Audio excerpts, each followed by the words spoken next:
Hello and welcome to another episode of the Business of Business podcast. This is your host, Roy. Of course, we are the podcast that we bring you a wide variety of guests that can talk about a lot of diverse topics, sometimes because we don't know what we don't know, and the other is sometimes that we do know where we're lacking. We're just looking for some help. So we try to bring you a lot of professionals and experts, and we're fortunate enough today to have another expert with us, Kristen McAlister. She is the co-owner of Cerius Executives. She has spent most of her career helping companies establish and improve their infrastructure for high growth. She has grown companies and created optimal infrastructure from both an operational and client management perspective. Kristen has spent the last 10 years teaching companies how to leverage executives for transition situations such as high growth and turnarounds. She is a national speaker and is published on topics ranging from operations and productivity to talent management and the contingent workforce. Kristen is a mother, an Ironman, and a Marine wife. So, Kristen, welcome to the show. Thank you, Ryan. So excited to be here. And just going to mention, you are the co-author of two books, The New Executive Search, How Smart Companies Are Using Interim Executives, and also How I Fired My Boss and Made More Money. So, and I guess that was one reason that I was interested in getting you on here. First off, before we jump into it, I've been looking forward to this conversation for a couple of weeks now. So, but kind of tell us, how did you find yourself here? I mean, you worked for some companies and just figured out where those pain points were, and have just been able to help others. A lot of it was just happenstance and accident. Okay. Back in 2008, found myself the same as so many individuals, as laid off from a company I'd worked for 15 years. And wasn't sure what to do. So I started consulting and thought I would help companies in that way. And the biggest problem with that was they didn't need to be told what to do. They needed help doing it. Exactly. And that's where I came across the interim executive model, where you step in for a period of time and help them actually get it done. Yeah, I can't tell you how many people that, how many customers I've worked for in the past that, they just wanted the analysis and the report. They'll implement it, and then a year, 2, 3 later, when you end up going back to work for them again, you find that report gathering dust on a bookshelf somewhere that nobody's opened it up or looked at it. So you're right. We can have the best plan ever laid out, but if we don't execute it, then it's worthless, or just like having no plan at all. Yep, and that's exactly, I had a client, we laid everything out, we came up with all these solutions, and every month I'd get a call from the CEO saying, we've got a problem, can you help? And I'd say, we already solved that problem, go open up the materials. Right. And do that, but there was no one there to help affect the change and help guide everyone to doing things the new way. Yeah, and that I was kind of jumped off to a fast start. I guess what I was going to say earlier is that a lot of business owners, entrepreneurs, they have the belief that the only way that you fail is by not having enough customers. But as we've talked, and what I would like to talk about more tonight is that sometimes we can actually fail because we are very successful, but we don't have that infrastructure to actually handle the customers. And then if you're local, especially, you get a bad name. And, I'll just use an example. There was a fairly new pizza joint that just opened up not too far, and I was reading on Nextdoor about all the poor reviews. I mean, they had 1 or 2 bad nights, and they got slammed. And it's because they were just so busy they couldn't handle it. But, as a customer, I don't really want to hear that, not only for my pizza, but if you're building me a piece of machinery, or if you're doing work for me, your poor planning shouldn't become my emergency. And those reviews are critical. We're finding, you look at the infrastructure, it's now not just your customers, it's the talent you want to attract. One of the first things they're doing is going to Glassdoor and looking at what other employees are saying about the company. Yeah, good point. An employee, I deal a lot with employee turnover, and that's one of the biggest things that I always talk about is let's be an employer of choice, not an employer of last resort, because people read all these troubles, or when you have high turnover, the first thing they think is, wow, I don't need to get caught up in all of those problems. Yeah, it's interesting, especially what we've seen over the past year or so. And any times, we always say don't hire or don't expand or don't invest until you absolutely have to, especially Right. if you're a small growing company. You don't want to see that cash go out the door until you absolutely have to. Right. And more so nowadays, we're seeing that as that'll kill a company. Right. Because if they wait until then, it's too late and they're on the verge of imploding. Yeah, and I'll get you to talk just a little bit about that, the lead up to that. Some things off the top of my head are, well, we have to hire talent, we have to acclimate them, because just because you're a great representative, sales or customer service for another company, you need to learn my ways, and that takes some time. So just talk a little bit about, what are all those things that make that lag time for us? First of all, it's finding the right people that you need to bring in. So especially you've got people, you've got technology, and you've got your systems and tools, and all of those need to work in unison. So you can go hire next month 3, 4, 10 additional individuals to help you. But if they're coming in, they don't have the technology and the systems to do it, they're going to come in and do it 5 different ways. Right. They're going to be rowing the boat in all different directions. And now those 5 are really only producing really effectively 2, what 2 people would be producing. Yeah, and I've heard that I've heard that before. Is small company started in a very small space. All of a sudden, they find themselves needing help, and they didn't even have a place to put those 5 people. They couldn't even get them in their current offices to set them down, to get them a phone line, to get them a computer. And then you talk about having to expand space and moving, or either having your space and then a space with other workers, working remotely. It can lead to a disaster in a hurry. Yep. And one of the smallest, easiest steps, especially nowadays with all the technology that's there, is documenting how things should be done. Otherwise, as you add people, it's going to be done all different ways, and everyone's going to figure out, or if you lose someone, and that's what you really see in a lot of small businesses, is if they lose that one person with the brain trust, they lose how everything is done. Right. So we're starting to get away from that.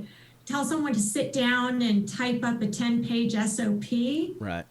It's just never going to get done and won't be kept updated. Versus if you tell someone to video how they do something or do a screen share, that's much easier training to keep up. Or when you bring on the next person, especially if you're training them virtually, record that and record every single training session that you do, and you'll build up that library quickly. Yeah. No, you make a good point about that. Is the other thing is not only knowing what this person is or what you're supposed to do if you're in the new seat, but also as you go through time, you may not do everything that you have to do the very first day. And so 2 weeks from now, you're trying to remember, now, what did that guy tell me how to handle this situation? And then either you have to go get up and find somebody, where if you have it written down. And, I'm a big fan of like a flow chart that coincides with some kind of a standard work or some other kind of a more detailed in steps, where it's like if the flow chart doesn't give me enough information, or it can lead me back to the place where I need to go in order to find out exactly what I should be doing. Yep, and that's that. We call it one source of truth. Okay. You go to one place, that is the starting point, and all the information you have is linked to that one place. Wow. So you don't have to remember 10 different locations to go to as you're training. And we tend to want to brain dump and train everything and give new individuals everything from day one. Yeah. One of the biggest hiring trends we're seeing right now is new salespeople. And on day 1 through day 30, do they need to know the sales process once they're onboarding a new client, or do they need to understand the value proposition and how to go get clients? Yeah. Train as you need to. Exactly. And the other thing, we'll just kind of talk about onboarding for just a minute. I just happened to finish writing a piece the other day about onboarding, and I found that that's a lost art. It's like, because we we needed to hire this guy a month ago, and so we don't have time to go through this onboarding. And one thing I try to recommend is we don't have to tell them every piece of information, that the first morning on the job. I mean, let's acclimate, let's give them enough to get them started, but you can onboard over the next 2 or 3 weeks. Some things that need to be done immediately, that's for sure, but some of this, it's like, and it's, you have to also put yourself in the candidate's position. All the stuff about your company, so it's like top of mind. But here's this guy brand new, sitting in a new office, new job, new everything, and then we just have this huge information dump on them. And when you look at onboarding, let's take the legal outside of it. Day one, if they walk away with nothing other than what is our company culture, Yes. because that's going to guide every other thing that they get trained on in all their interactions. Right. That's a successful first day. Right. Exactly. So,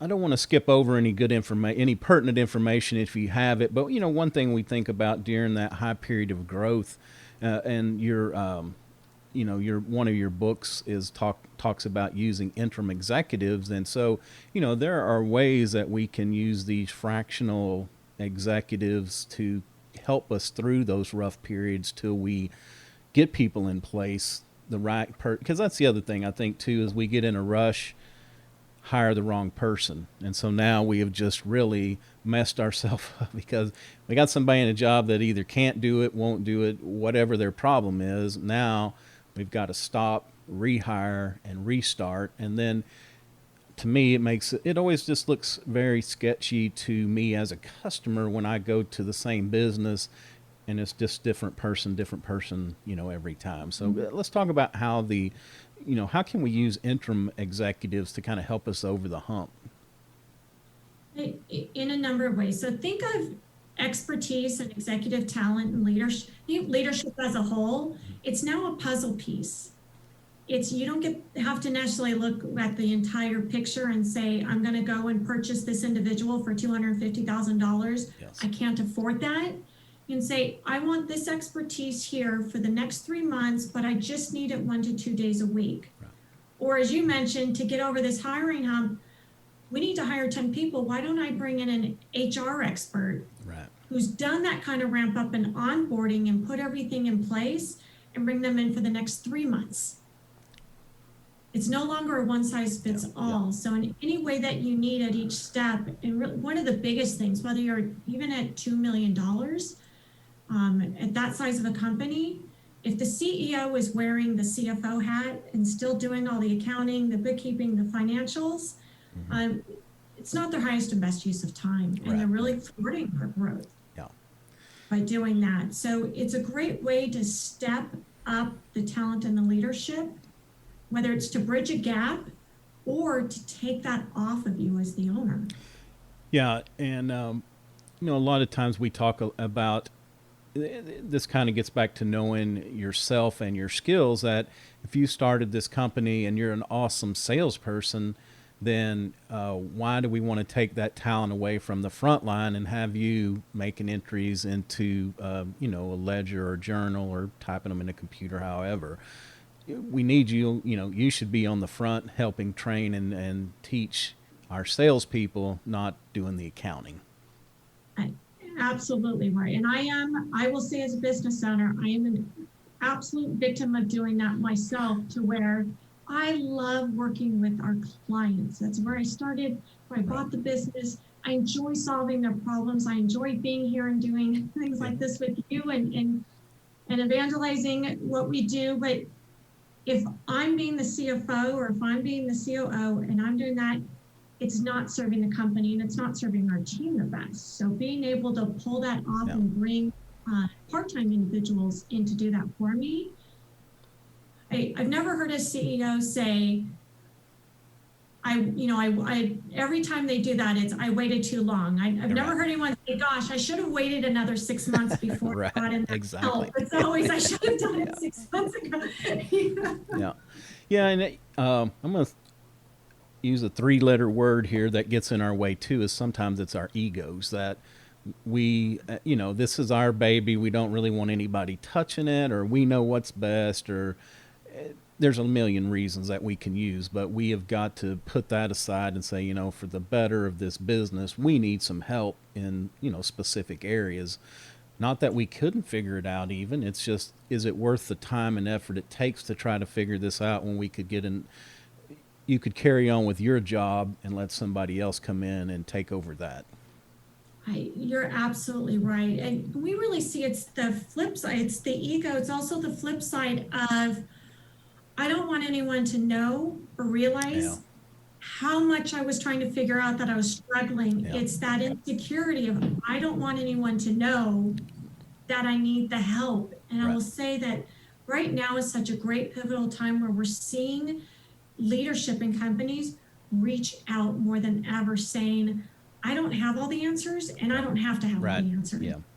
Yeah, and that's one reason why I started this show too years ago, is because we could talk about another third component of that is sometimes we just don't know what we don't know. And why I love this show is because I will guarantee you I have never had a guest come on that I didn't learn something for myself. Sometimes it's simple things that you may have thought, that you may have known or even practiced in the past, that you got away from it. And, you're having a conversation like this and the light bulb goes off that, oh, wow, I really need to pay more attention to that. So, also just the education of what are we doing, or what could we do different? What could we do better? Exactly. And it's the listening to things like this and the realization and being able to, not everyone can go and talk to 5 other individuals in their situation as business owners. Right. But being able to listen and hear and say, gosh, I thought I was the only one that had that issue. Exactly. Yeah, right. So let's take a step back. We've talked about a lot of good things, but kind of want to go back to the beginning, and we'll say that if you're a one-man show, if you're a 5-man person, 5-person business, you really need to give some thought on the front end to your strategy, overall strategy. We need to look, what are you going to do for you shouldn't wake up tomorrow and say, I'm marketing today, where do I want to start? What do I want to do? So, we need to have this plan or this roadmap, but we also need to maybe extrapolate that and do a pro forma for like 2 or 3, 5 years, because what are the triggers? And that, we can talk a little bit. I'll let you jump in there, but it's like we need to know, okay, what is going to be our trigger that we need to hire that next salesperson, or what, we need to buy a piece of equipment. What triggers that? So it's already thought out. It's not in the heat of the moment, or it's not, we're so busy now that we can't give that any thought. That's always a tough one, because you just don't know what you don't know, and you can plan. You can plan for 2 years down the road, and that plan changed 2 months into it. Right. I think when you look at, I'm glad that you mentioned marketing. So sketching out a business plan and what does it look like, and at least starting with some kind of a compass, even if it changes in 2 months. Mm-hmm. We've worked with a lot of startups. I've seen a lot of business plans and pro formas, and I will say the number one area that is without doubt underestimated is marketing. Right. And you hit the nail on the head, Roy. Whatever that budget is, double, triple, quadruple it, especially your 1 to 5 person company and you want to grow, never underestimate the value of marketing. Yeah, and I even go so far as to, it needs to be stepped out, like what are we going to do every day? And, you're right, some days change and we don't get it done, but, I always like to have that plan. So when I wake up in the morning, it's not a surprise, or I don't spend half the day thinking about what do we need to do. It's like we've got that plan already set out. It's just wake up and take a step through that. Sure. And we can talk a little bit about solopreneurs there and that, because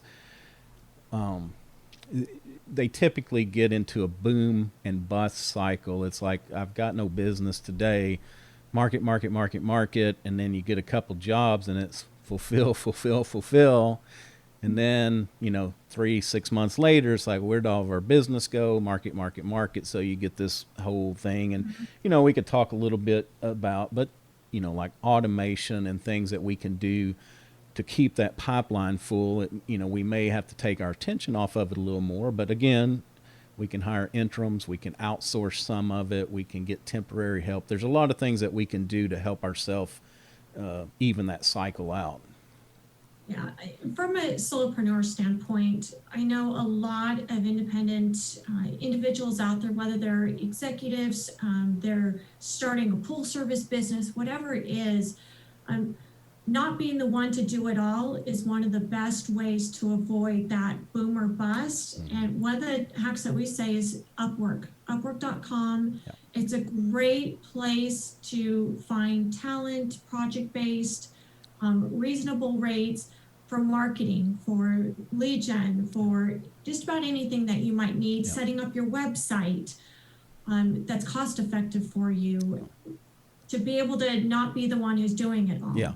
Yeah, and it takes a little bit of work, but it is a great tool. I've used it myself. I've used it from writing to editing to some graphic art even.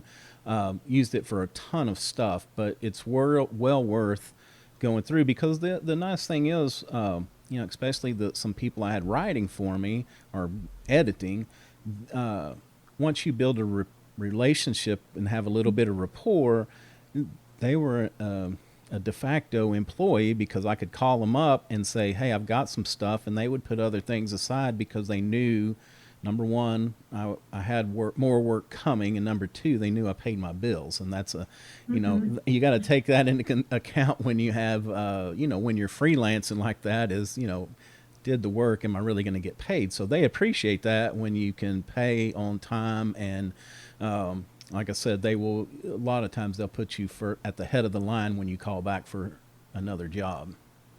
And never underestimate interns, and not necessarily even college interns, but high school interns. How many individuals do you know, either near you or far away, with the virtual nature of things, where they can do some of that? They can build you a website, they can do marketing campaigns for you, or it'll take them a couple hours to figure it out, and then they're running with it. For some of us, they'll probably get it figured out a lot quicker. Right. Than we would, and it gives them an opportunity to learn and grow.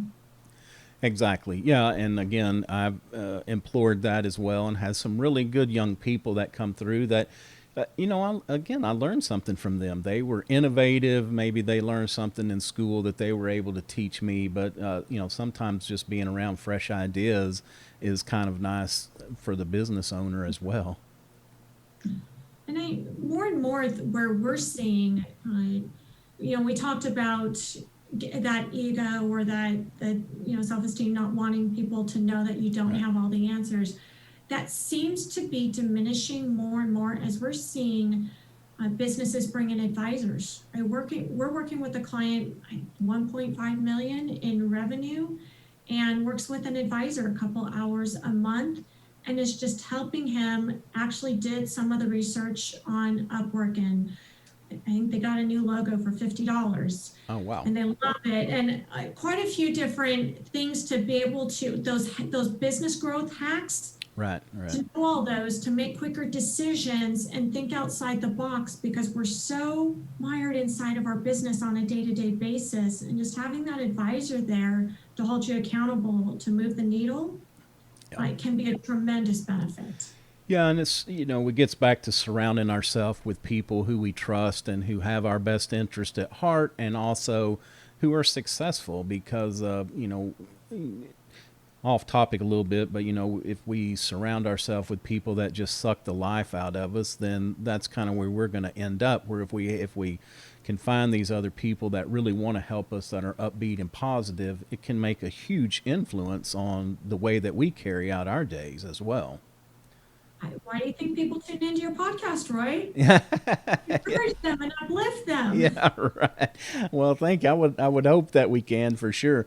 Another a great tactic that I've heard more about is, and we used to have a round table of industry people. Now we were a little different. We were all in different disciplines, but we would meet about once a month and just talk about what did we see in our business, it was complimentary. So if you had a customer that you couldn't fulfill their needs, then, we could work together. So there's that. But there's also even round tables of like business people that they just meet and they say, you know what, I've got this employee that's doing this. I've never seen it before. Don't know how to break it. What's the best? And this other guy that's sitting 2 chairs from you is like, you know what? I had that happen last year, and this is how we worked it out. So you can get a lot of, free advice at that way as well.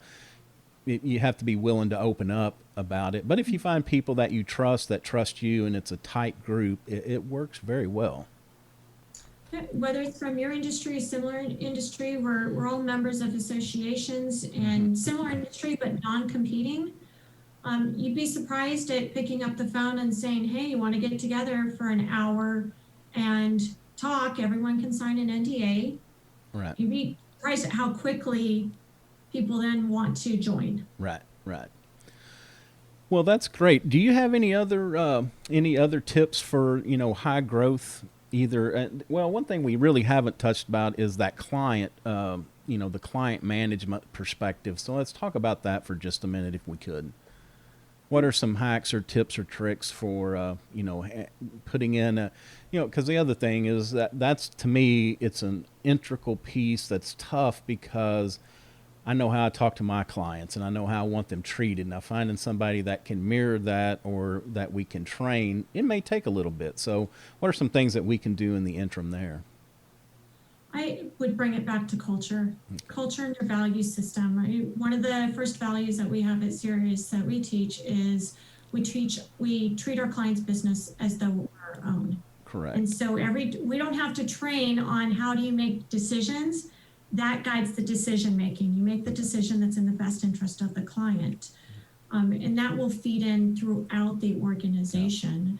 And as you and I both know, that's probably one of the biggest areas to focus on, because it is so much better to do business with clients you've already done business with. Right. Versus, and we're seeing at the management level and the executive level, one of the biggest growth areas is they're calling it client success. And their clients, director of client success or client success managers.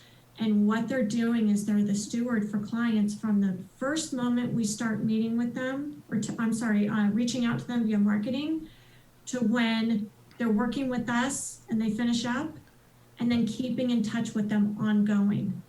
Because the biggest opportunity for growth and easy, profitable growth is working with clients that you already do business with. Yeah, the acquisition cost of clients, depending on your business, it can be astronomical, where that repeat business costs you virtually nothing. We do need to follow up, be mindful with them for sure, but that's a place that I see people give away a lot of money, is that if they're like a one-off purchases, the client bought and they're gone, out of sight, out of mind, instead of following up, staying in touch, giving them a phone call and seeing, what else you can do for them. And then kind of building on that, the other thing is ask for referrals. We do not ask. And if you're providing a good product, good service, good cost at good customer service, why wouldn't somebody want to refer you to their friends? And sometimes it's just the way that we ask, and it's not, do you know anyone else who could use my service, or can you refer me to someone? It's, I'm glad I was able to help you. Do you know anyone else that I can help? Yeah. And it's a bit more of a soft approach to it.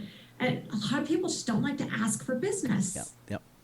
Yeah, and it's people want to brag too. I mean, just like me, it was an old mom and pop restaurant that had closed down, and actually my mother called me. I think she called me Friday she called me Friday night and said, "Hey, did you see that place open back up, new management?" And I said, "No." So we got some breakfast takeout Saturday.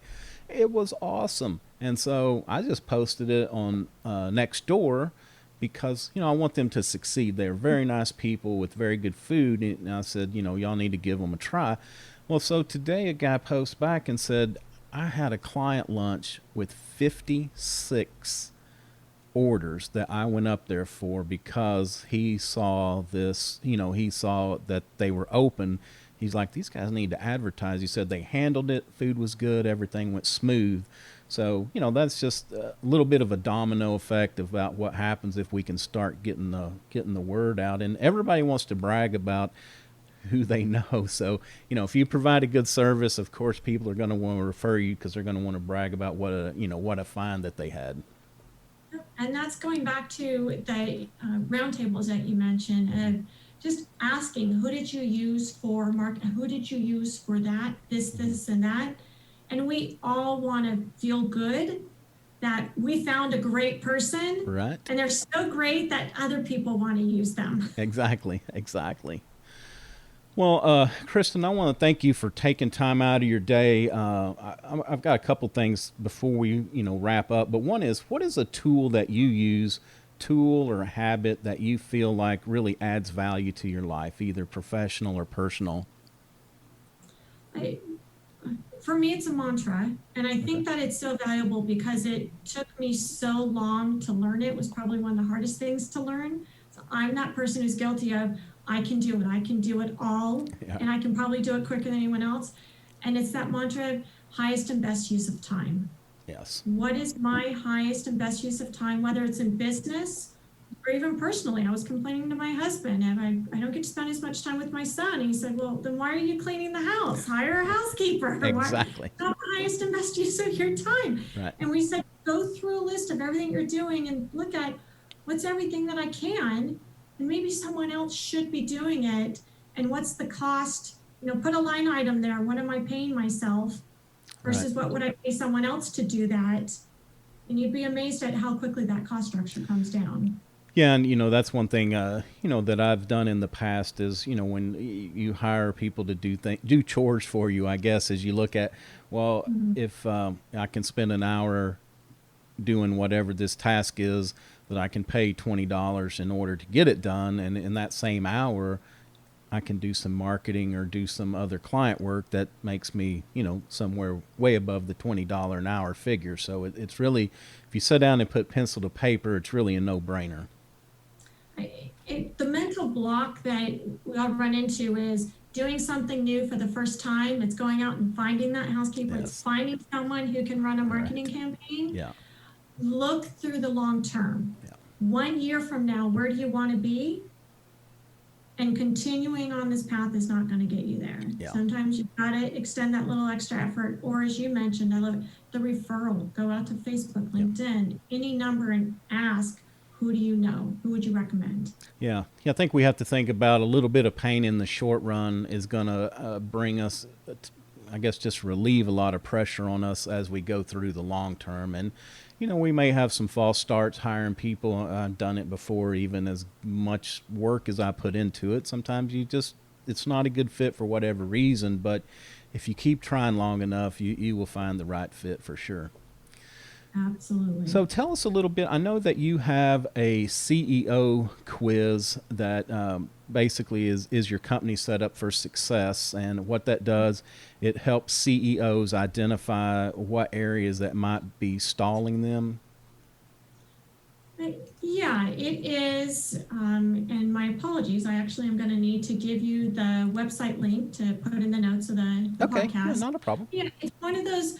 As we're growing our business, we don't always know, what do we need to work on? Is it the planning part of it? Is it the execution? Is it the strategy? And we're always trying to work on all three of them at one time. So going through and just answering a few questions, this will help you pinpoint where you're getting stalled or where you need to start, because you really just want to work on one at a time, and where in that process is holding up that growth and holding up that key to success. Okay.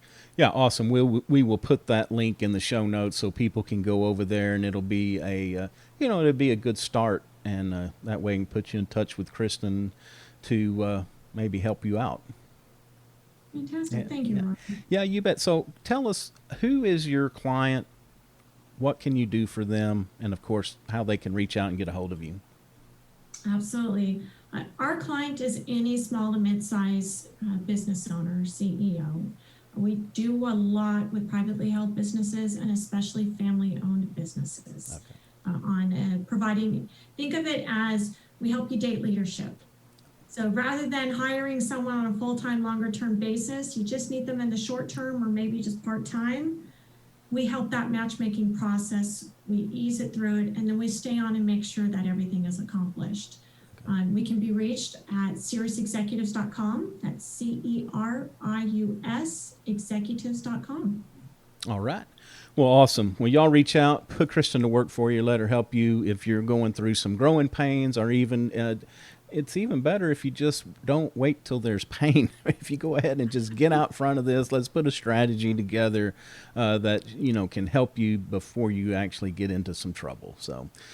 All right. Well, that's going to do it for another episode of the Business of Business podcast. We appreciate all of our listeners very much. Of course, you can find us on all the major podcast platforms: iTunes, Google, Stitcher, Spotify. We're on at www.thebusinessofbusinesspodcast.com, plus all the social media channels. So until next time, take care of yourself and take care of your business.